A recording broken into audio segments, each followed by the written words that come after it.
Hey, warriors, watch a child build a sandcastle at the edge of the tide. They know somewhere deep in their bones, they know that the waves will come. Yet they build anyway. They sculpt towers with careful hands. They dig mows with focused intention. They place shells like precious jewels. And when the water finally rushes in and reclaims everything they've created, they don't scream about injustice. They don't collapse in despair. They laugh. They run through the foam. They start building again. Somewhere between childhood and now, most of us forgot how to do this. We forgot how to build with joy. Even when we know the tides will turn, we forgot how to trust the process when we can't control the outcome. We forgot how to act as if everything works out. Not because we're naive, but because we understand something deeper than fear. Marcus Aurelius, a man who carried the weight of an empire on his shoulders, wrote words in his private journal that still echo through time. The impediment to action advances action. What stands in the way becomes the way. He wasn't speaking to crowds. He wasn't performing for history. He was reminding himself in his most difficult moments that obstacles aren't interruptions to the path. They are the path. This is what we've lost. This is what we're reclaiming today. You're about to discover 7 ancient principles that will fundamentally shift how you move through the world. Not by changing your circumstances, but by transforming how you interpret them. Not by controlling what happens, but by mastering how you respond. Not by denying difficulty, but by deciding that even difficulty is working for you, not against you. Imagine living with such deep trust that panic becomes foreign to you. Imagine moving through uncertainty with the calm of someone who really knows that they're being guided towards something good, even when the path looks dark. Imagine becoming the kind of person who doesn't just survive challenges, but uses them as fuel for becoming who they're meant to be. This isn't fantasy. This is philosophy in action. This is Stoicism lived, not just studied. And it starts with a single decision. The decision to act as if everything always works out for you even before you have proof. Especially before you have proof. Before we dive deep, I need you to do something. Hit that like button right now. Drop a comment below. Let me know where you're watching from. Share this with someone who's been struggling to trust the process. Subscribe to this channel because what we're building here matters. And please don't skip any part of this video. Each principle builds on the last, and by the end, you'll have a complete framework for living differently. If you truly believe everything works out for you, declare it boldly. Type "it works for me" in the comments. Music number 1. Trust the timing, not the timeline. We live in a world obsessed with deadlines. Get the degree by 22. Find love by 30. Achieve success before your hair turns gray. We've been handed invisible clocks that tick louder than our own heartbeats. And we measure our worth by how well we keep pace. But there's what the Stoics knew that we've forgotten. Life doesn't operate on your schedule. Epictetus taught, "No man is free who is not master of himself." And part of mastering yourself is releasing the illusion that you control time. You don't. You never did. What you control is how you show up in this moment right now, regardless of where you think you should be. When you act as if everything works out for you, you stop fighting the pace of your journey. You stop comparing your chapter 3 to someone else's chapter 20. You understand that delays aren't denials. They're often divine orchestrations you can't see yet. That job you didn't get might have saved you from a toxic environment. That relationship that ended might have freed you for a love you couldn't imagine. That business that failed might have taught you the exact lesson you needed for the one that will succeed. Trusting the timing means you plant seeds without obsessing over the harvest. You water them. You tend to them. And you believe that when the season is right, they will bloom. You don't dig them up every week to check if they're growing. You trust the process because you've decided to act as if the universe has better timing than your anxiety does. This doesn't mean you sit back and do nothing. It means you work with intention, but without desperation. You take action from a place of trust, not fear. You show up fully knowing that what's meant for you won't miss you, and what misses you was never meant to stay. Think about the oak tree. It doesn't stress about becoming an oak tree. It doesn't compare itself to the pine. It simply grows at its own pace, trusting that its roots are deepening even when no one can see them. That's the energy you're cultivating here. The quiet confidence that your timing is perfect, even when it feels painfully slow. When you trust the timing, you stop living in the future and start living in the now. You stop postponing your peace until everything aligns. You find peace in the alignment itself. the alignment between your effort and your surrender, your ambition and your acceptance. So today, release the timeline. Stop letting imaginary deadlines steal your joy. Stop thinking you're behind. You're not late. You're not lost. You're exactly where you need to be, learning exactly what you need to learn. And when you act as if everything works out, you'll start to notice how often it does, just not always in the way or the time frame you expected. Number 2, reframe every setback as setup. There's a moment that comes for all of us, the moment when everything you built comes crashing down. The promotion goes to someone else. The relationship ends. The dream you nurtured dies before it ever takes its first breath. And in that moment, you have a choice. You can see it as the end, or you can see it as the beginning of something you couldn't have planned. The Stoics called this Amor, Fati, the love of fate, not just acceptance, but genuine love for everything that happens, including the hard stuff. Nature later echoed this when he said, "My formula for greatness in a human being is amatai, that one wants nothing to be different, not forward, not backward, not in all eternity." This isn't about being passive. It's about recognizing that resistance to what is only multiplies your suffering. When you act as if everything works out for you, you train yourself to look for the setup in every setback. You become a master at finding the hidden gift, the buried lesson, the unexpected doorway.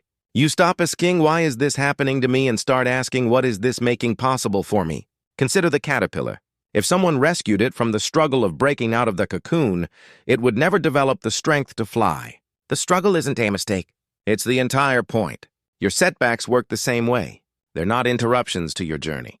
They're the journey itself, building muscles you'll need for the flight ahead. Every setback is data. Every failure is feedback. Every closed door is information about which direction to move next. When you get rejected from a job, you're not being told you're not good enough. You're being told this particular door isn't yours. When a friendship fades, you're not losing connection. You're making space for relationships that match who you're becoming. This reframe requires practice. Your brain is wired for negativity bias. It's a survival mechanism. But when you consistently choose to see setbacks as setups, you rewire that circuitry. You become someone who mines gold from the rubble, who finds treasure in the wreckage, who sees possibility where others see only pain. The key is to feel your feelings fully without letting them dictate your interpretation. You can be disappointed and still believe it's working out. You can grieve and still trust the process. You can hurt and still have hope. These aren't contradictions. They're the full human experience. Think about the farmer whose horse runs away. The neighbors say, "Such bad luck." The farmer says, "Maybe." The horse returns with wild horses. The neighbors say, "Such good luck." The farmer says, "Maybe." His son breaks his leg taming one of the wild horses. "Bad luck," they say.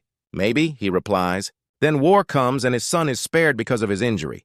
"Good luck," they exclaim. And the farmer, wise as ever, simply says, "Maybe." This parable teaches you that you rarely know in the moment whether something is truly a setback or a setup. What looks like disaster today might be your greatest blessing tomorrow. So why not act as if it's already working out? Why not give yourself the gift of that belief right now instead of waiting for proof? When you reframe setbacks as setups, you stop being a victim of circumstance and become a student of life. You approach challenges with curiosity instead of dread. You ask better questions. You find better answers. And most importantly, you keep moving forward even when the path looks nothing like you planned. If you're ready to see obstacles as opportunities, comment, "Setback is set up below." Music. Number 3, surrender control, strengthen trust. Control is the most seductive illusion we cling to. We believe if we just plan enough, worry enough, prepare enough, we can force life to bend to our will. We grip tightly to outcomes, to people, to timelines, and we call it being responsible. But the Stoics understood something we've forgotten. The tighter you grip, the more you suffer. Seneca wrote, "We suffer more often in imagination than in reality." Most of your anxiety isn't about what's happening. It's about what you think should happen and your desperate attempts to make it so. You exhaust yourself trying to control variables that were never yours to control in the first place. When you act as if everything works out for you, you practice radical surrender. Not the kind where you give up, but the kind where you give over. You distinguish between what's yours to control and what isn't. And here's the truth. There's very little you actually control. You don't control other people's choices. You don't control outcomes. You don't control timing. You don't even control tomorrow.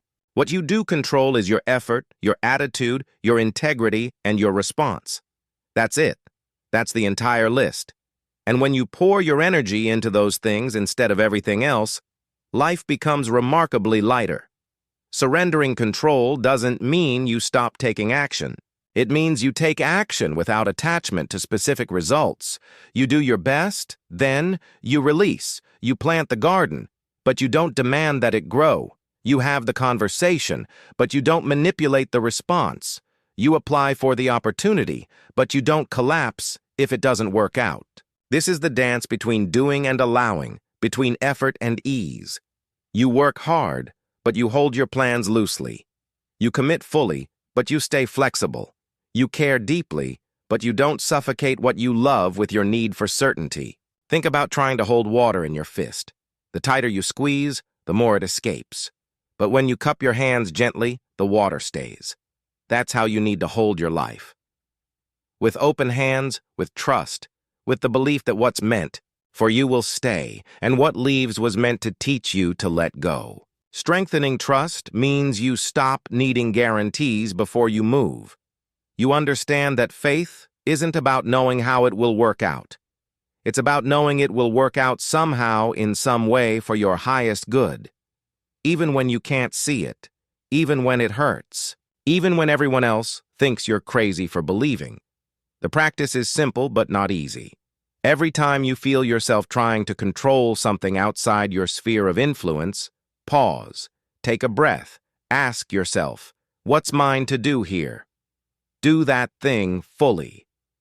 Then release everything else. Hand it over to life, to time, to the universe, to whatever greater intelligence you believe orchestrates this existence. You'll be amazed at how much energy you reclaim when you stop trying to micromanage reality. You'll be shocked at how often things work out better than you planned when you give them space to unfold naturally. And you'll discover a peace that doesn't depend on everything going your way. A peace that exists because you trust the way everything is going. Number 4, act with certainty, even in uncertainty. There's a particular kind of paralysis that grips people when they can't see the full path ahead.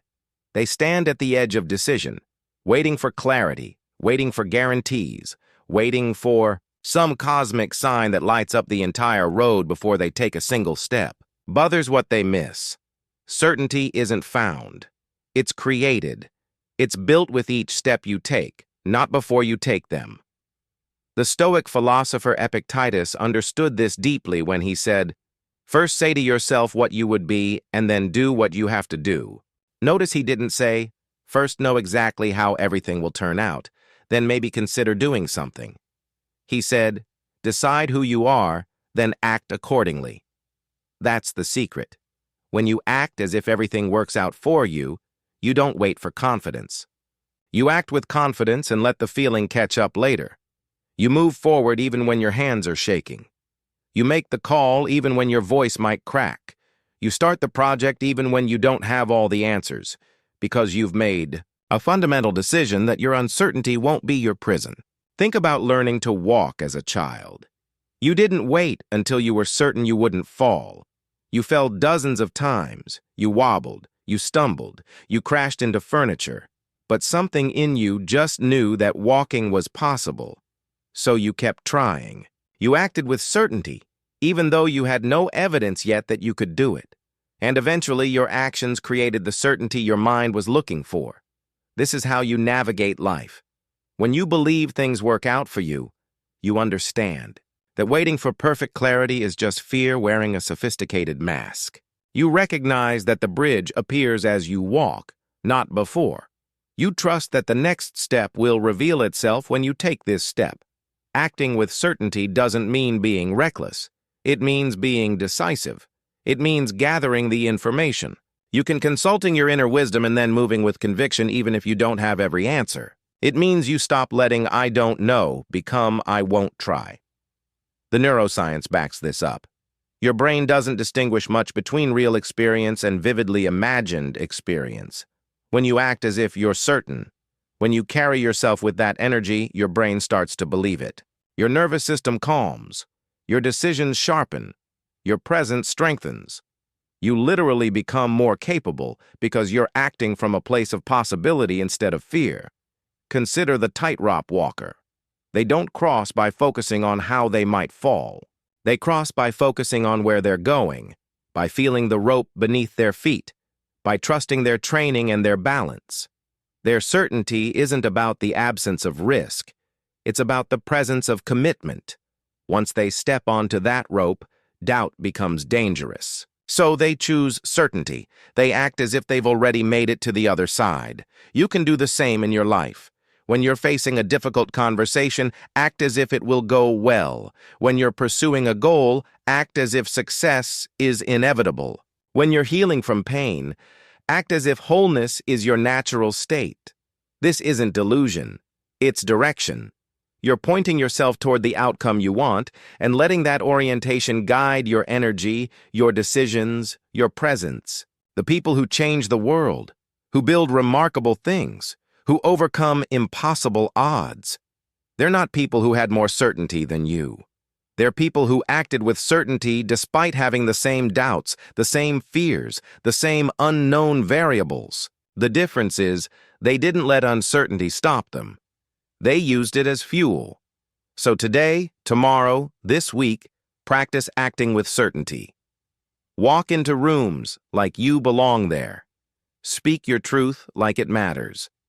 Pursue your dreams like they're already real, just waiting in the future for you to arrive. Because when you act as if everything works out, you become the kind of person for whom everything does work out. Not because the universe plays favorites, but because you've stopped playing small. Show me you're done waiting for permission. Comment below. I am certain. Number 5, find the gift in every moment. Life has a way of hiding treasure in unexpected places. Sometimes it's wrapped in disappointment. Sometimes it's buried beneath frustration. Sometimes it shows up in the exact moment you thought nothing good could possibly emerge. But it's always there. This gift, this lesson, this tiny miracle waiting for you to notice it. Marcus Aurelius, who ruled the Roman Empire while practicing Stoicism, wrote in his meditations, "When you arise in the morning, think of what a precious privilege it is to be alive, to breathe, to think, to enjoy, to love." He wasn't living an easy life. He faced wars, plagues, betrayal, and loss. Yet he chose to see the gift. He chose to find the privilege. He chose gratitude even when circumstances didn't demand it. When you act as if everything works out for you, you become a treasure hunter in your own life. You develop eyes that see beyond surface disappointments to deeper truths. You train yourself to ask not just what happened, but what can I receive from what happened? This isn't about forced positivity or pretending pain doesn't exist. It's about developing the maturity to hold multiple truths at once. Yes, this hurts. And yes, I'm growing. Yes, I lost something, and yes, I'm discovering something new. Yes, this is hard. And yes, I'm becoming stronger. The gift isn't always obvious. Sometimes you have to sit with an experience for months or years before you understand what it gave you. That heartbreak that shattered you might have cracked you open to a depth of compassion you never had before. That failure that humiliated you might have killed an ego that was keeping you small. That loss that devastated you might have shown you what truly matters. Finding the gift is an active practice. It requires intention. Every evening, you could ask yourself, what was the gift in today? Maybe it was a stranger's smile. Maybe it was a problem you finally solved. Maybe it was the strength you found to keep going when you wanted to quit. Maybe it was the silence that let you hear yourself think. There's always something. This practice rewires your brain's default settings. Instead of scanning for threats and problems, which is what your ancient survival brain wants to do, you train yourself to scan for gifts and growth. You become someone who finds gold in ordinary moments, who extracts wisdom from everyday experiences, who sees possibility where others see only problems. Think about coal and diamonds. Same element, carbon. The only difference is pressure and time. The coal doesn't resist becoming a diamond. It doesn't curse the pressure. It simply transforms. That's what finding the gift does for your experiences. It lets pressure create something precious in you. When you look for the gift, you also become more present. You can't find hidden treasures if you're always somewhere else in your mind. You have to be here now, paying attention, noticing. That difficult conversation might be teaching you boundaries. That traffic jam might be giving you unexpected time to think. That rainy day might be inviting you tourist.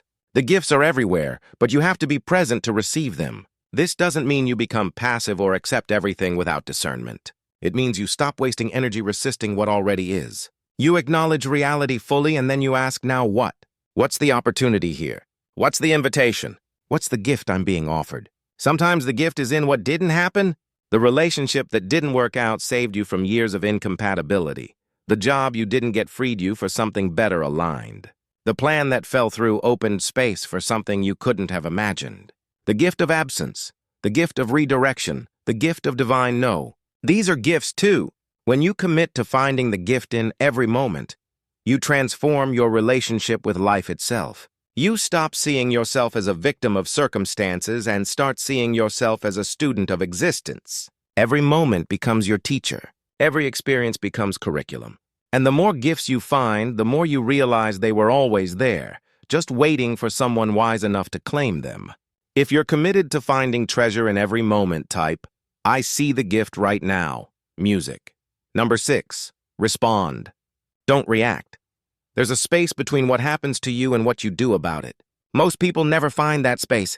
They live their entire lives in automatic mode, reacting instantly to every trigger, every disappointment, every unexpected turn. Someone cuts them off in traffic and they're instantly angry. A text goes unanswered and they spiral into anxiety. A plan changes and they crumble into frustration.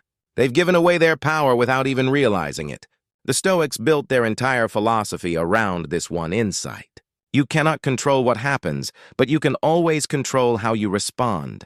Between stimulus and response, there is a space, and in that space lives your freedom, your power, your ability to act as if everything works out for you.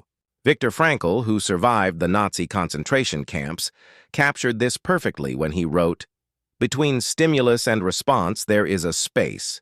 In that space is our power to choose our response. In our response lies our growth and our freedom." He learned this in the most brutal circumstances imaginable. If he could find that space in a concentration camp, you can find it in your daily life. When you act as if everything works out for you, you become a master of the pause. You don't let external events dictate your internal state. You don't hand your peace over to circumstances. You don't let someone else's bad day become your bad day. You create that sacred pause between what happens and what you do. And in that pause, you choose wisdom over impulse. Reacting is automatic. It's survival brain taking over. It's fast, instinctive, and often destructive. When you react, you're not really you. You're a bundle of old patterns, past wounds, and conditioned responses. You're letting history make your decisions. You're letting fear drive the car. Responding is different. Responding is conscious. It's you at your highest self making a choice about how you want to show up. It requires you to slow down just enough to ask, who do I want to be in this moment? What response serves my highest good? How can I handle this in a way I'll be proud of tomorrow? Think about water again. When you throw a stone into reactive water, it splashes violently, disrupting everything around it. But when you drop that same stone into calm water, it creates ripples. Gentle, expanding, beautiful, same stone, different response. You get to choose which kind of water you are. The practice is simple but demands commitment. When something triggers you, and life will keep providing triggers, that's guaranteed. Pause. Take 3 deep breaths. Feel your feet on the ground. Notice what's happening in your body. Name the emotion. I'm feeling angry. I'm feeling scared. I'm feeling disappointed. This simple act of naming creates distance. It reminds you that you're not the emotion. You're the one experiencing it. Then ask yourself, what does the best version of me do here? Not the wounded version, not the scared version, not the ego-driven version. The best version. The version that believes everything works out. That version doesn't need to prove anything, defend everything, or control everyone. That version is secure enough to respond with grace. This doesn't mean you become passive or let people walk over you. Responding powerfully is different from reacting emotionally. You can set fierce boundaries while remaining calm. You can say no with conviction without losing your center. You can address problems directly without creating drama. The power is in your composure, not your chaos. Consider the martial artist. They don't meet force with force. They don't react to every punch with blind aggression. They stay centered. They read the situation. They respond with precision. Their power comes from their stillness, not their violence. They've trained themselves to stay present in the middle of conflict. You can train yourself the same way. When you respond instead of react, you break generational patterns. You stop perpetuating the same arguments, the same dynamics, the same cycles. You become the one who transforms energy instead of transmitting it. Someone brings you their anger and you respond with calm. Someone brings you their chaos and you respond with clarity. You don't absorb their state. You offer them a different own. This practice changes everything. Your relationships improve because you're no longer escalating conflicts.